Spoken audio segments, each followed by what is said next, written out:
Hey everyone, it's Todd the Cybertruck Truck Guy, and today we're going to be bringing you a deep dive interview that I did with the co-developers of the Cyberlandr camper.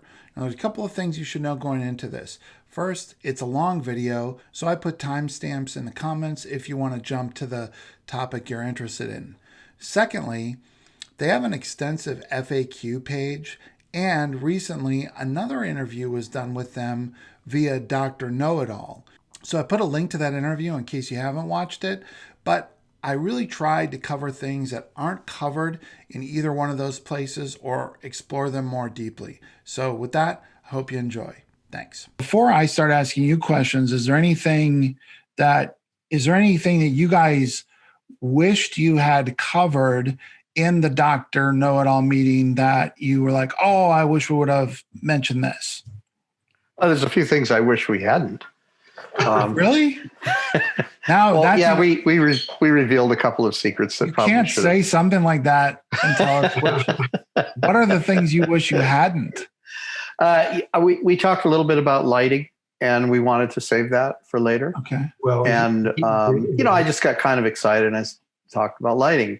And Lance, I said, well, I'll edit it in post. But, yeah, but I'm kind of an unbridled part of the team. I say it as it is, and I get pretty excited, really passionate about this. Although the design emphasis really comes from Lance. I just happened to be standing in the right place at the right time when he said, hey, does this sound like a good idea? And I said, absolutely, this is a winner. There's no doubt that this is a winner. So yeah, lighting, we had a lot of really interesting surprises around lighting. We will have more surprises around lighting as well. Yeah, very interesting. We really want to continue to surprise and delight our customers, right? So we didn't want to give everything right up front. And it's also too overwhelming if you try to. So we try to keep the unveiling focused on the key important things. And then we'll just trickle out other details as we go along. Yeah, that's fun.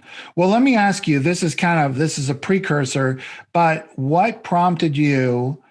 I'm assuming you're one, at least you and maybe both of you are one of the many that got afflicted with the Cybertruck virus.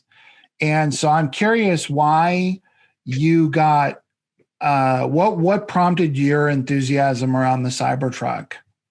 It's pretty funny. So I had decided, when the Model S came out, that I was going to go electric for my next car.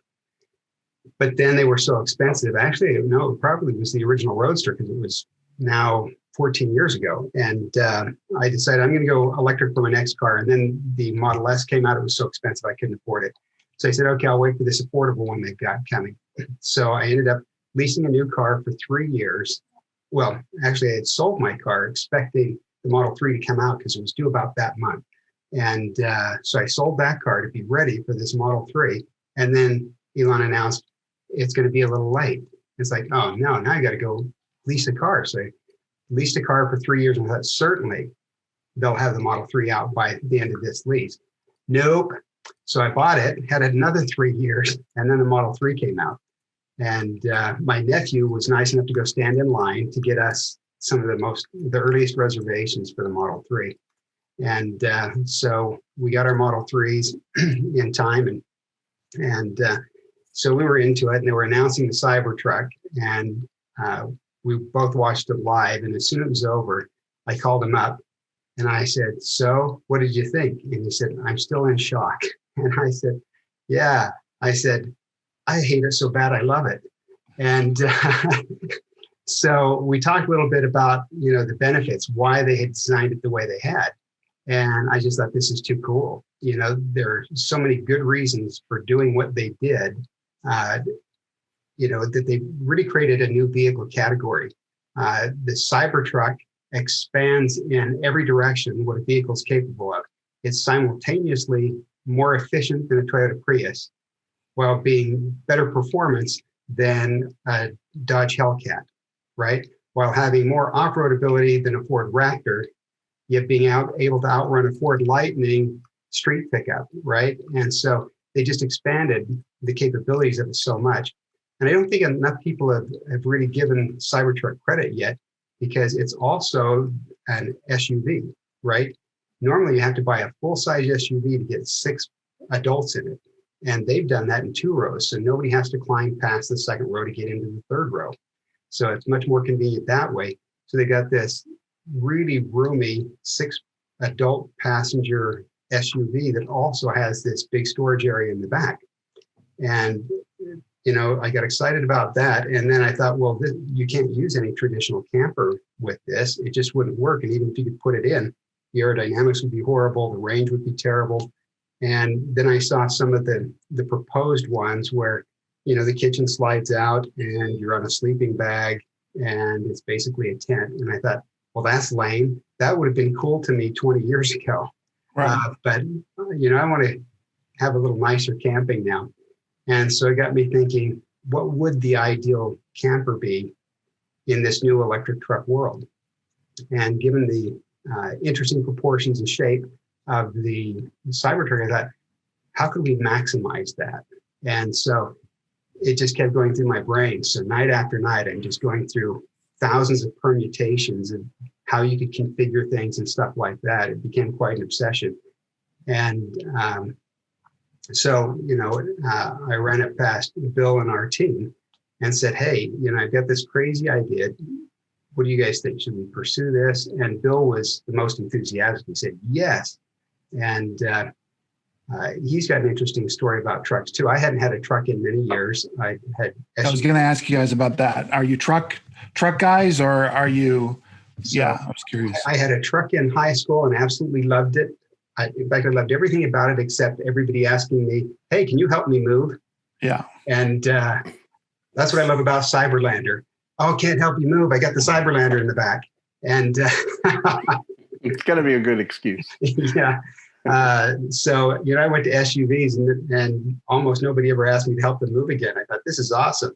Not so bad. I can tell you, as being a truck owner, it gets a lot better once you get in your 40s and 50s. Yeah. Right. People aren't expecting you to help at that point. True. Yeah. Just carry a cane. And then they ask to borrow your truck, right? Yeah, they might ask to borrow your truck, but that's not so bad. Yeah. So, I had lived in the Bay Area for a while, working for software companies and things like that. And it's just really hard to have a big SUV there. So I went to a smaller sedan and that worked out great. But, I was missing the off-road ability, especially, Moab, places like that, where you really want to have something really capable off-road. And so I was thinking, maybe next car I want to get something more capable off-road. And I was hoping the Model Y would be that. And it was a crossover sport utility with typical soft road capability, not as much off-road as I wanted. And so the Cybertruck really nailed it for me because it was simultaneously the luxury car, the sports car, the economy car, the pickup truck, the SUV, and now with Cyberlandr, it's the adventure vehicle that does it all. And that's never really existed anywhere. So that was really my motivation. Yeah. So, and Bill, how about you? When Cybertruck came out, I thought, oh, this looks kind of odd. I told my wife, just to check it out because she's interested in stuff that comes from Tesla. And as soon as she checked it out, she ordered it. And I said, why did you order it? She said, it looks really good. It looks like the right fit for me. And I said, you've never wanted a truck, right? No. Ever owned a truck? No. So why Cyberlandr, or why Cybertruck at the time? And she said, it looks like a really luxurious pickup that could do a lot of things besides being a pickup. And so I think she saw in it the agility of range. She loves the range, on the tri-motor. She loves the ability to filter the air inside. I think rumor has it that there's some air filtration, at least in the tri-motor. Yeah. So there's a lot of features that she saw about that. And she was already positioning herself to buy a Tesla automobile. She just hadn't pulled the trigger. As soon as she saw the truck, she decided on the truck. So your team, you guys are in business on much more, the business is much more about software and technology. It's not about building something like the Cyberlandr. So when you went to your team, because I'm assuming you're doing this not just YouTube, but you're actually doing this with you said your team, right? Mm-hmm. So how did that, what I'm curious how that transition took place, or how that conversation happened, and what the rest of the people around you thought about going in this, which is really a kind of a radical different direction than your existing business, isn't it? Yeah, it's a massive pivot. And so let me give you a little background on that. So I was a consultant for Dell and Lenovo, an enterprise computing consultant.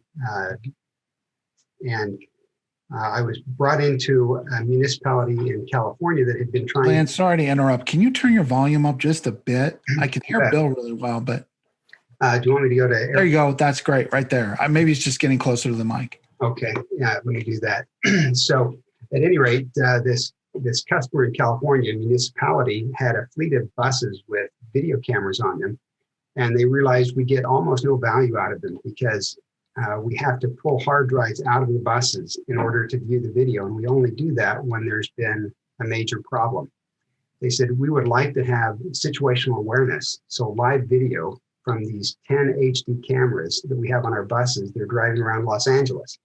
So think of the challenge there, wirelessly streaming 10 HD streams and on buses going through urban areas and different speeds, things like that.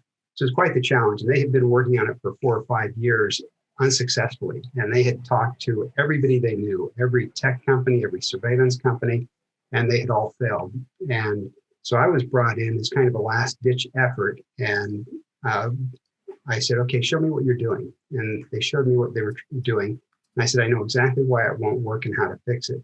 And they said, on your first time here? I said, well, I know things those other guys didn't know, because I had spent time in the Bay Area, knew about some newer architectures than some of these other people did. So I said, we should be able to get it running in 2 weeks. So 2 weeks later, we had it working. And they thought that was amazing. So they went and got a grant and said, we'd like to do this to our whole fleet. And so I said, that's great. So once they got the grant money, they called me and said, well, we want you to quit your job at Lenovo and start a company to do this. But we can't guarantee that you'll win the contract because we can't do that, right? And I said, well, we'll take our chances. So we brought this team together. It was actually 3 different companies, mine, Bill's, and another software developer down in Los Angeles, and put the pieces together for a complete solution. And so that's how we got going. And so we had a focus in the transit sector because that's where this customer was. But we were doing. And how long have you guys been doing this? A couple of years? Yeah, about 2.5. 17. Yeah. Okay. So at any rate, that was going along pretty well, naturally, right? Streaming real-time video analytics from moving things, right? Pretty big challenge. For example, you could do things like search for somebody wearing a blue coat and brown shoes or something, and it could tell you how many people are wearing a blue coat and brown shoes on all of those buses in real time, which is pretty amazing. So you were adding some additional layers in there, not just streaming the video, but you were actually doing a ton of AI. Okay. Yeah, we could count the passengers, know the speeds, know if anybody, it could detect if they had weapons, things like that. So some really cool stuff. And then this COVID thing happened and transit got shut down. Nobody was going anywhere, right? So it was a matter of, okay, do we lay off the team and wait, or do we try something new? And as I was thinking of new things we could do, I got more and more focused on Cyberlandr. And so I ran it past the team and they loved it. So, and, most all this came from product development backgrounds, software and hardware kinds of things. So it wasn't as big of a stretch as it sounds because we already had software, hardware design, analytics, and that kind of thing in our team. So while it was a completely different market, it wasn't such a big stretch from our skills. Got it. I'm assuming, especially since this was sort of your brainchild, Lance, do you have a background in camping and overlanding and that kind of thing? Is that, you mentioned Moab. Yeah. So is that something that you've done much of? I have. Yeah, I've spent most of my life. I thought, you need to know your backyard before you go see the world. And I wanted to see the world. So I had to get to know my backyard first. So it's a big backyard. I'm not sure you can know that one, but it's hard to know it all. So, I've done lots of desert camping, alpine camping, going through the Narrows in Zion, you name it, lots of hiking, backpacking, that kind of thing, lots of national parks throughout the Western US. And all of them were wonderful. Right. But definitely go ahead. I was just going to add, to be an expert at Cyberlandr and what Cyberlandr represents, you also have to have a pretty good background in urban activities, urban adventure. And so anyone who has spent a lot of time on the road, a lot of time going to business meetings in different cities, different towns, anyone who has enjoyed grandkids at the beach or, played in a softball team at the church, it doesn't matter. Those are the things that Cyberlandr fits into. So when we say, yeah, it's a camper, it's like a truck camper, it's really much more than that. And my feeling is that the camping element in Cyberlandr is really, 50% of what it will ultimately be used for. So anyone who has experienced all of these things, running around town, trying to find time at the office that's, to take a nap or to catch up on email or to make a nice sandwich. Those are the things we see Cyberlandr engaging in that are far beyond camping. That actually, I had a question that I was going to ask later on, but I'm sure you guys are familiar with the tiny home movement. Sure. And how popular that's begun, how popular that is. And I think that if you're a person that has, like you said, there's a lot of different environments where, what's the word? A micro home or a micro space brings a lot of value. And I was curious if you guys had, if your opinion that the durability of this module would be something that could be a tiny home. The durability will be very good. The materials we're using are top notch. These composite panels could be submerged in a swimming pool for years and they won't delaminate, they won't corrode, they won't break down, they won't mildew or rot. We're using a bed liner coating over the top and bottom piece to make them even more durable. And we're using an aliphatic bed liner, which means— I'm sorry, what was that? Aliphatic. I don't know what that means. It means that you can leave it out in UV light for decades and it won't lose color or chalk. And so, we're using top-notch materials throughout. And that really comes from, my bias that most RVs are not very well made.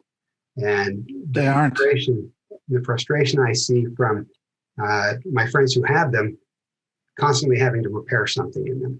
And we wanted to build something durable, low maintenance, so that you could focus on your adventure and not on the tool, right? And so that was part of our motivation.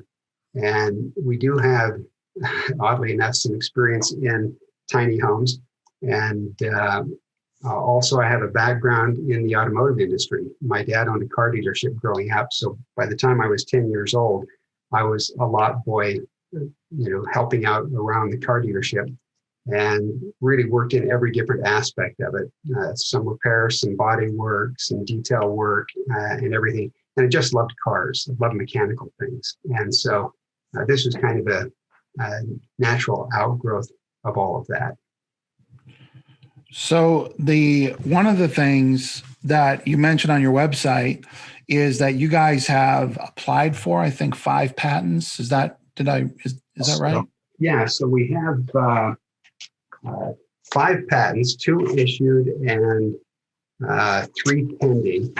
these are the two issued ones. Can you tell us a little bit about those patents? I don't know how patents work. I don't know if that's something they take can quite talk about or not. No, you can talk about them, especially once they're issued, right? And so these are actually related to the software side. The best products today are a combination of software and hardware, whether that's from Apple or Tesla or anyone else, right? And you want that nice tight marriage of those two. And so these two that are already issued relate to the software side of what we're doing and the sensors that we use. And the three newest ones that are still pending relate to the Cyberlandr itself, to some of the mechanicals and the way things operate and that kind of thing. Okay. So that was one of the things. There's four particular aspects of Cyberlandr that I think are really unique. And I spend a lot of time thinking about camping, adventuring, campers, all that kind of stuff. I'm actually hoping to make it out to the Overland Expo this year, hopefully, where a lot of people kind of bring their latest and greatest for that.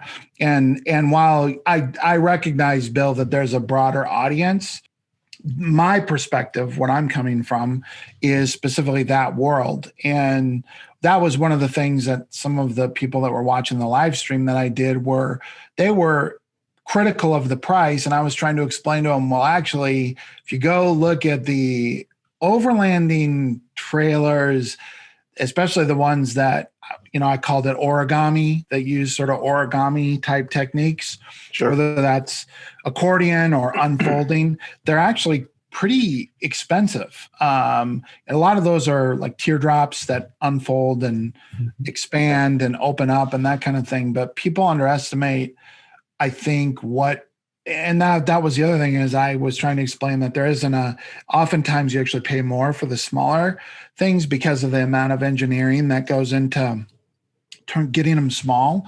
But I've never seen anything as small as yours. I know there's been some other ones that have expanded, but one of the four things, the thing that's most fascinating and distinctive about your system is that accordion, that accordion dynamic that you have. Right. And I'm wondering if you can give any insight into like how thick do the walls, like how much space are you losing to the walls and the mechanisms and whatever it is that it takes? Because that's one thing I've noticed with these, is that you can lose quite a bit of space to just the wall sections. You sure can. And that's why we're using the composite panels we are. They're insanely strong. They're surprisingly strong. In fact, when we started testing panels and came across the ones that we're using, we were using pieces 7 feet long, 2 feet wide, and just a half-inch thick. And a half-inch thick, wow. Half-inch thick is all. And I can stand on them at 145 pounds in the middle of the 7-footer and have a bow less than 3.5 inches. The strength of these is just amazing. Okay. So they're insanely expensive as well. Yeah. So, I would imagine that's one reason you haven't seen them. Yeah. I haven't seen that in some of the other options of campers. Right, correct. Yeah, but it's, you got to look at those types of materials to really make something like this work, right? Okay. And so that's what we did. And we have them. And because of that, we're not giving up all that much width, right? If we were using a standard 2x2 aluminum frame with something on top of that and, an insulation inside of that, wouldn't work. You would lose, Right. a foot and a half or two, and it's done before you begin. So materials was really key to this. In terms of one of the things, and you've done some desert camping and some mountain camping, so you know the extremes of temperatures that people will put their campers into. Do you think this will be able to be something like a 4-season camper, or is this more like a 3-season camper? No, it's designed to be a 4-season camper. And, the standard for 4-season campers is actually pretty low. You ran the plumbing inside. Right. And that makes it a 4-season camper. We hope to go, even beyond that. We've got our radiant heated floor. we'll be running the plumbing through that floor, so it'll be in the insulation layer of that floor. So the floor and ceiling are insulated. The walls are not, but buildings tend to be like people. We lose most all of our heat through our head and shoulders and our feet, right? And so that's where we'll add the insulation. The walls, by virtue of being composite, are insulating, right? About like styrofoam or EPS foam. And more importantly, there's no thermal barrier, no thermal bridge. So there's nothing bringing the heat or cold from the outside to the inside. So that really works in our favor. So yeah, we'll have heating and air conditioning that can keep it comfortable in a broader range. But it's funny to me because I was watching a review of a regular pickup style camper, and they were going to camp outside, and I think it was getting down to about 22 degrees that night. It's about 10 below freezing, right? And so they were saying, can you camp in a 4-season camper in the winter? And so they turned their propane on, but they had to keep it lower. So they set it for like 45 degrees because they didn't want to run out of propane in the middle of the night. And then they put on a bunch of layers and then a bunch of blankets, and they could see their breath. It's like, yeah, that doesn't make it for me. Yeah.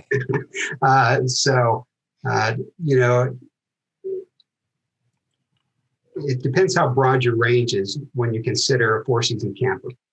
We think, you'll get more comfort, more convenience with this than you would with a traditional pickup, right? We'd like to see you walking around barefoot on that nice radiant heated floor while it's snowing outside. And so a little different comfort standard. Well, I think you definitely get some advantages over a ventilated system when it comes to heating. I'm wondering, how are you going to, I noticed there air conditioning, there's traditional ways of doing that. How are you, there's no window system, or at least in the pictures, how do you do air conditioning? So the windows do open, all of them. So you got 7 windows for ventilation, but we'll also have a forced air system. And we think we've got some really nice things we can do there. We're not ready to announce them yet. We're looking at 2 different ways of implementing the forced air part of it. So there will be some heat in the forced air in the winter because radiant heated buildings and that don't heat the air, right? So you can have everything in the room be nice and comfortable, but the air would still be cold. So you do have to have some heating of the air, but we're not dependent upon that, right? So it's a more efficient heating. And then, of course, we'll use that same system for air conditioning. And there are a couple of different ways we could do it. We can have a standalone independent system, which we may have to do. Ideally, we would be able to tie into Tesla's system because theirs is very efficient. We don't have the space or the budget available to duplicate what Tesla has already put in the car. So it'd be great if Tesla would work with us and let us tap into that system. If they won't, I personally think that's I like that idea. I like that I know they're probably not talking to you or anyone else because they haven't even announced their full design. We don't know for sure what some of these dimensions are and what some of the big questions we have about the Cybertruck. Right. But I think, if you could, obviously that would be the most preferable. And then, obviously you have to see how you might have to adjust your design to do that. Right. Right. And that's why we didn't announce it, because that was not set in stone yet, because it would be so beneficial if we can partner with Tesla on that, right? If not, we do it our own way. We have another way to do it that we think is quite efficient, but it wouldn't be as efficient as tapping into what's already existing inside of it.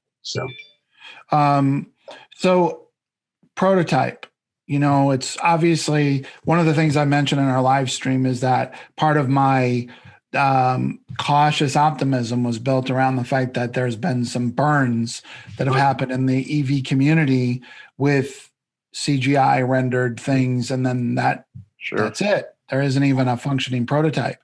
I know you said in your interview with Dr. Know-It-All that you had built, which I'm sure they were not the kind of prototypes you would want to present, right? They were proof of concepts, probably.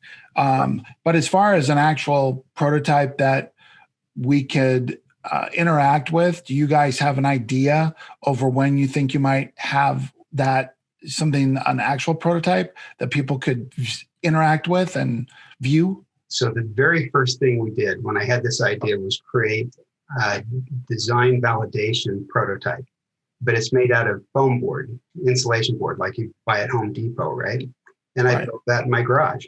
And I wanted to be able to get into the 3D space, try it out, move things around, see if it would actually work in real life. And it did. And if you saw that prototype, you'd probably laugh, because it's like kids making something in their garage, because that's exactly what I was, a big kid playing in the garage. It wasn't important to have it look polished or anything else. But if you show that to people, that type of prototype, they get really nervous. They go, oh no, this is going to be garbage. Right. It's exactly what a design validation prototype should be. Something hacked together quickly and inexpensively, right? We watch that at SpaceX all the time. It's one prototype after another. And that's what we're doing too. When I first saw it, by the way, it reminded me of the very first prototype that McDonnell Douglas did for the lunar lander. Almost a spitting image. And people that saw that lunar lander laughed. Right. They thought this will never fly. And certainly it did, but it was the first prototype. It was that kind of design validation necessary to see if astronauts could land on the moon in a device. Cyberlandr is really no different. We take it each step, very methodical. And Lance, I think you probably got some more to add to that. Yeah, we've got, probably at least another half dozen prototypes before we get to production. And each one will be validating different aspects, right? But none of them will be complete like you want it to be when you go through a prototype. So a final production prototype, right, is right before you start producing. And so that will come later.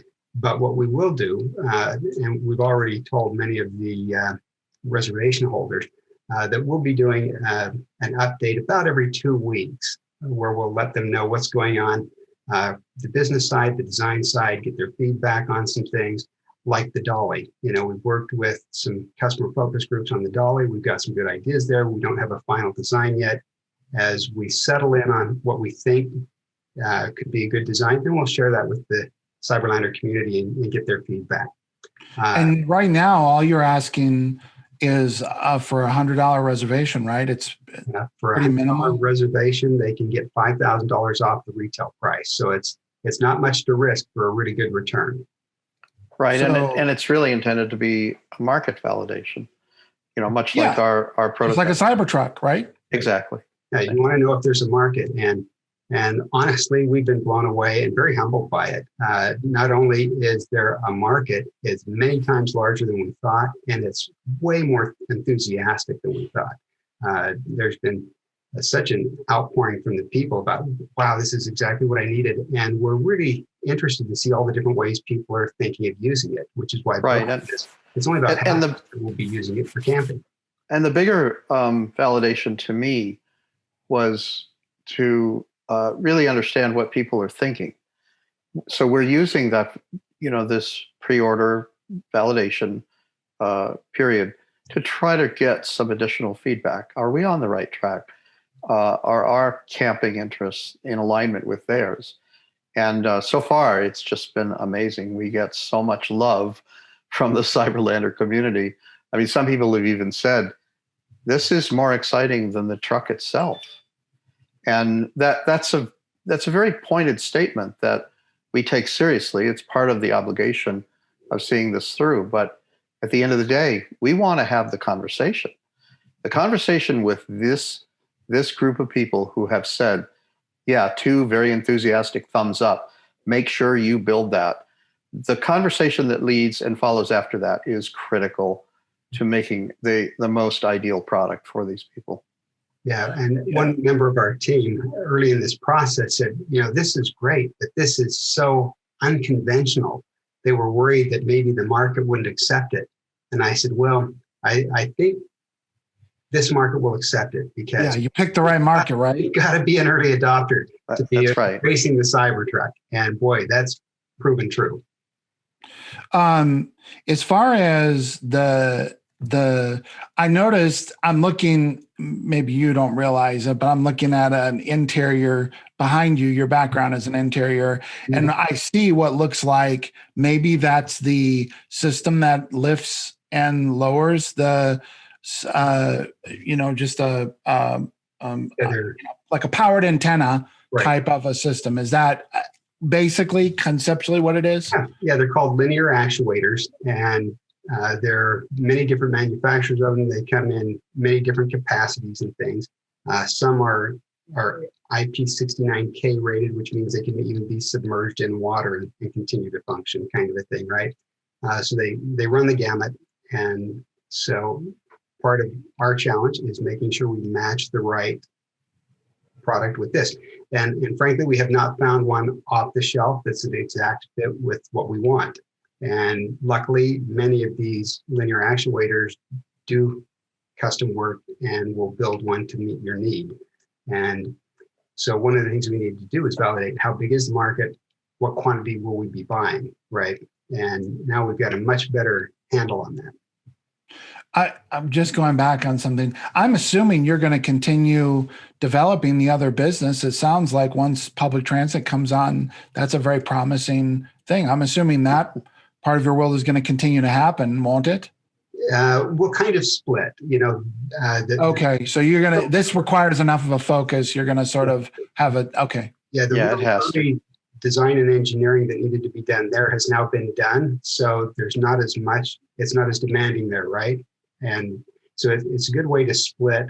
So, Bill will lead the team that's doing the AI and most of the transit, but still be involved in this. And of course, I'll be moving with several of our engineers in that to the Austin area to get the factory up and going. So this is your baby of the team. This is really your baby then. Yeah, this will get primary emphasis. Okay. So the other thing that I'm not sure how many people, it feels like with the Cybertruck, as somebody that's a truck guy, and when Elon was revealing all these things, I was trying to go, no one understands what a big deal this is.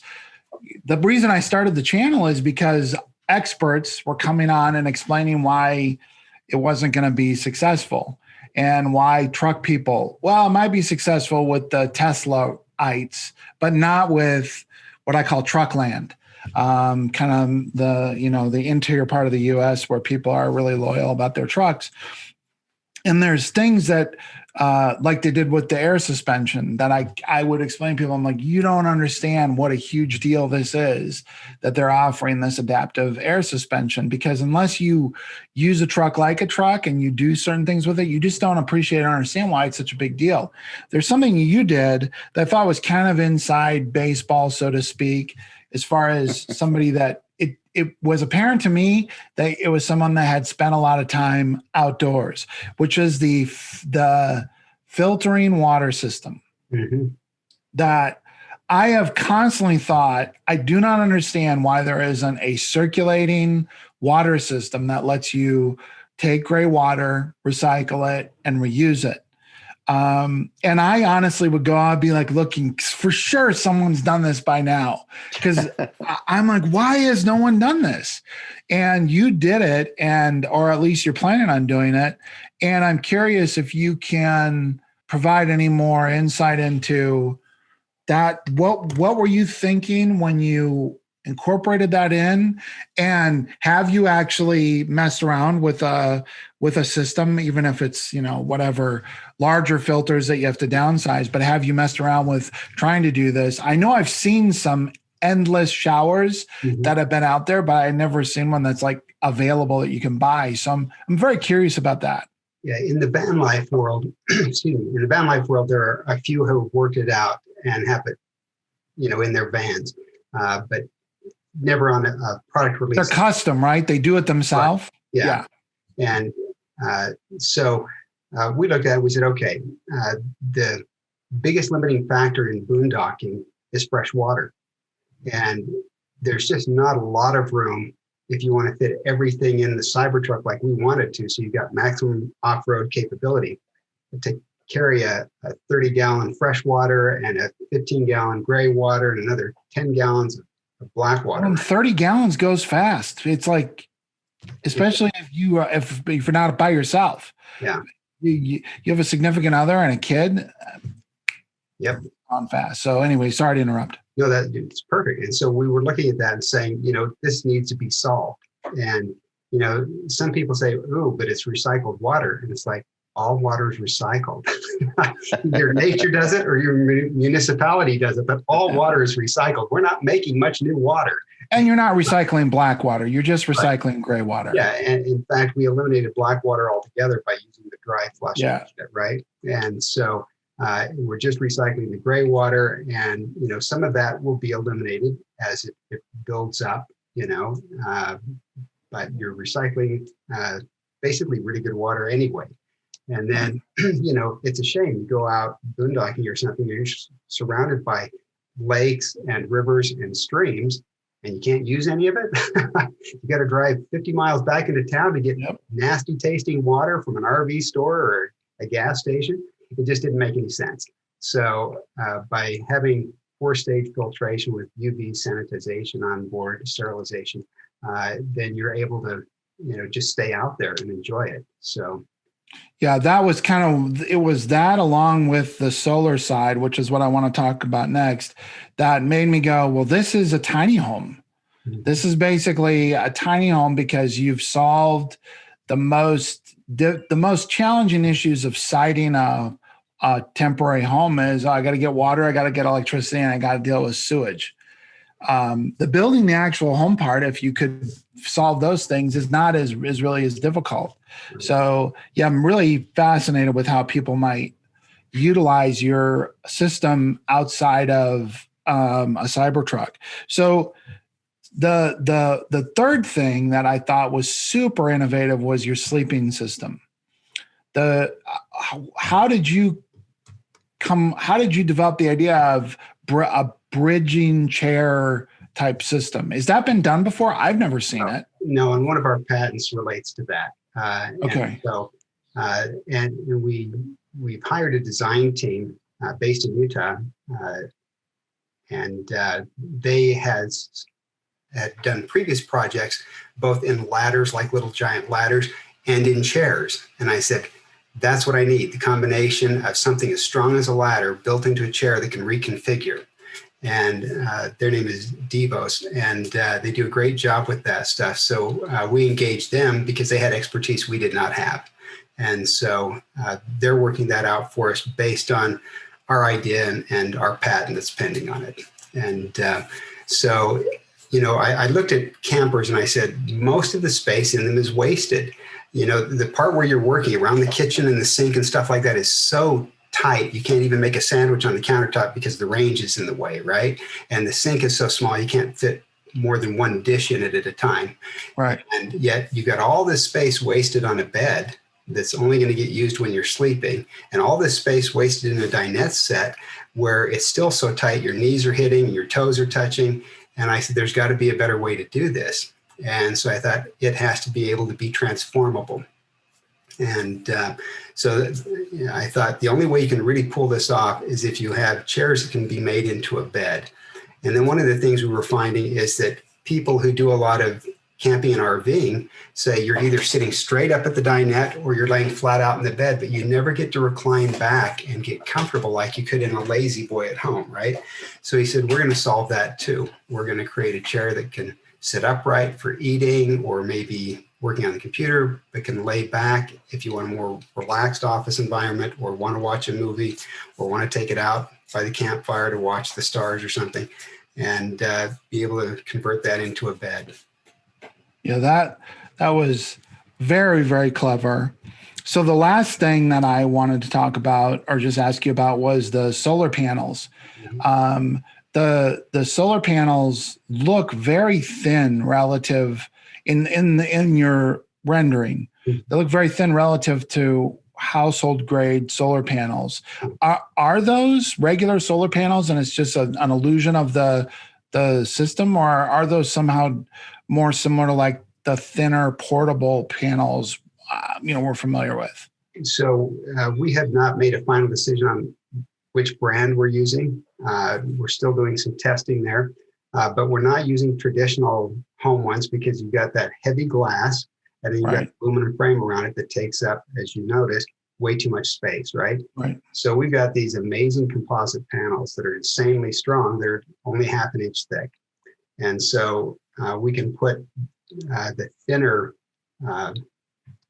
solar panels directly onto that, right? Okay. And so that's why we're doing that. And we're trying to maximize the space. And of course, off the shelf, we're not finding anything that truly takes full advantage of that, nor does it look designed for it. It looks glued on like it does on most RVs. So we're planning to work with a manufacturer to get something that's the right fit and maximizes the capacity. Okay, so it is different then. It looks different. So it could be thin film, or it could be, a traditional silicone, because both come in a thin variant. Okay, very interesting. Okay, I know we're kind of running out of time here. So those are your 4 big items, right? Those are 4 big ones, but I got a lot of small ones. Okay. One big one that you might want to add to the list is it disappears. Yeah, well, I would agree. That is right. That is the I would say that is more like the I don't know. That to me was like the way that you guys achieved. It's the sizzle stuff. Right. That's what, let me put it this way. That's why it's gotten so much buzz, is precisely because of that, in my mind. Right. It gives the reason it's so attractive is because of the disappearing is great aesthetically, but it's even more important in my mind from an aerodynamic and transportation standpoint. And then, as you said, some people want to take it out, but other people will just want to leave it in. And it's not, you'd look like a little bit of a Beverly Hillbilly if you just always kept your camper in your truck, but they're, out of sight, out of mind. Yeah, that's right. HOA approved, I would say. Absolutely. HOA approved and Taco Bell drive-through approved. Taco Bell drive-through approved. Right. There you go. One of the things I just want to, on your specifications, you reference what really is just shared battery capacity with the Cybertruck, but it's a little unclear. And I'm just wondering, it says like 20 kilowatt hours. And I'm wondering, what was it that you were trying to convey in that specification that I think misled me and maybe other people, that there's actually an integrated battery, which was kind of confusing. Yeah, when I was watching your video, I was like, Todd, read the thing in parentheses there. It's shared. Well, but what I thought was the onboard battery was shared with, yes. Yeah, if you can figure a good way to communicate that clearly, let me know, and we'll be happy to change that, because we're not trying to deceive anybody. It's just shared with the Cybertruck's battery, right? There's no sense in us bringing out inferior batteries and inferior battery management. If you saw my stream, you know that I was puzzled by that. I was like, I don't get it. And plus, for the price, I really don't get it. Right. And then, wait, I really don't get it. So that was kind of confusing. But so why 20 kilowatt hours? Yeah. If you've got a 100 kilowatt hour battery, you're going to use some amount of it getting to where you're going to camp, and you're going to have to use that amount getting back, unless it's all downhill, right? And then there's going to be some amount in between there that you can use. So I said, well, if you're keeping it to 20 kilowatt hours, that's plenty of power to get there, plenty of power to get back, and you use up 20 kilowatt hours while you're there. And I see. It'll self-regenerate. Well, I guess that leads to my next question, which is one of the most common requests, and this actually inspired on my last camping trip. I actually bought a portable solar panel and sort of started messing around with solar because I have no experience with it. But one of the questions is, how can we use solar to charge the Cybertruck when we're in the backcountry? And the reality is that the cost of portable solar, I bought a 320 watt panel that was maybe, when it's all folded up, it was maybe an 1 inch, inch and a half, and it weighs maybe 10 pounds. Yeah. And I thought, well, if I had 10 of these and where I go camping, space is not an issue. I could spread out 10, 300 watt panels, no problem. Mhm. My question was, do you anticipate having the ability to expand to the power system on yours with auxiliary panels, or I suppose, are you just hoping that the Cybertruck has that capacity? So we're waiting to decide that based on what the Cybertruck specs finally tell us. You know, what Elon has said is that the power will be bi-directional, right? Right. So you get it in, you can pull it out, which is what we needed, and we assumed they would be smart enough to do that, and of course they were. What we don't know is, well, what's the minimum? Does it have to be 110 volt coming in, or a certain amperage, and things like that? That will determine, you know, if 320 watt hours is enough to feed it, or if you need more panels than that. So it's kind of up in the air until Tesla shares more information. So, you know, it's hard to finalize that specification and to know. You know, I'm all for being able to add more panels into ours. It means we may have to have a larger inverter. Again, we're waiting on Tesla to find out. Right. And, you know, they do add some bulk. We've even looked at using the solar panels they use on satellites because they're much more efficient. They're also 5 to 10 times more expensive. Right. And so I heard that. I just don't think it is a good value for most people. Yeah. So it would seem to me, if you have 500 watts on the roof, that you would, obviously weather dependent, you would be able to largely cover the needs of the camper from, again, if you don't have temperature extremes. Yeah. But I'm just saying, as far as excluding the climate control, the rest of the systems, it seems like you'd be able to run probably off of 500 watt panel. Again, I'm a rookie in solar, but it seems like that's probably.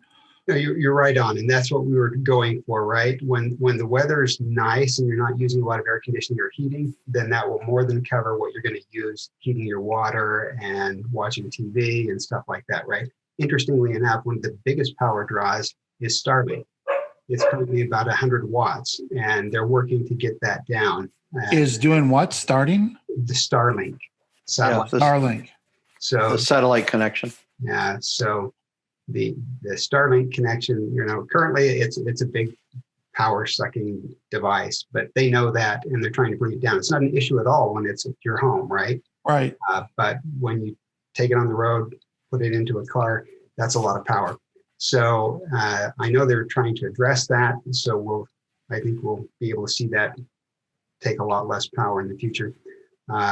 But yeah, I think you can cover all your needs with that solar panel, unless you're seeing weather extremes.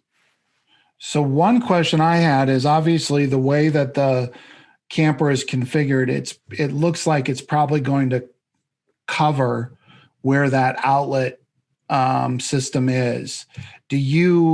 Are you thinking that you're either going to A, try and do a cutout to that, or B, try and maybe provide some outlets in the camper itself so that if somebody leaves it in there, they'll still be able to power some things off through that Tesla system? So there will be outlets on the inside of the Cyberlandr. I haven't seen a need for a 220 volt yet, but maybe we'll do one of those too, just so you've got a pass through. I would be surprised. I would think if you need 220, you probably need the whole bed. My intuition would be that would be the case, but unless you have a dryer on a trailer. Yeah, I'm thinking more like welders and stuff. Sure. If you're a contractor and you really need that 220, you probably want the bed too. So I would think if you're a contractor, you're going to want to have the ability to, slide the unit in and out. To me, I was just curious about that. How much time do we have? Okay. Well, let me see if I got one last question here. I guess the last question is in the interview with Dr. Know-It-All, you guys kind of mentioned a trailer. Are you working on anything else right now, or is this too much of a? We're not. We're putting all of our focus into this, and there may be opportunities to do a trailer and or a Tesla van or a Tesla semi conversion or something in the future. But we're not concerned at all. Walk before you run. Yeah, we're focused completely on this. This is obviously the huge opportunity. There are 2 million Cybertruck reservation holders, right? And traditional pickup campers don't work. People need something, and they need it quickly. They need it about the time the truck comes out, right? Yeah. And so we're focused on filling that need, because the people who call us said, please get it out quickly. We want it as soon as we get our truck. And I did have one last question, which is, have you guys given any thought to having the roof have weight-bearing capacity so you could do some kind of a rack in lieu of the solar panel, or for people that wanted to have extra, like feet that would tip up or something of that nature, so you could roll the tonneau cover down and put something on top? Has that at all been a thought? So it has been a thought. There's actually, the rails that awning slides down across the back, as you can see on up over Bill's head there.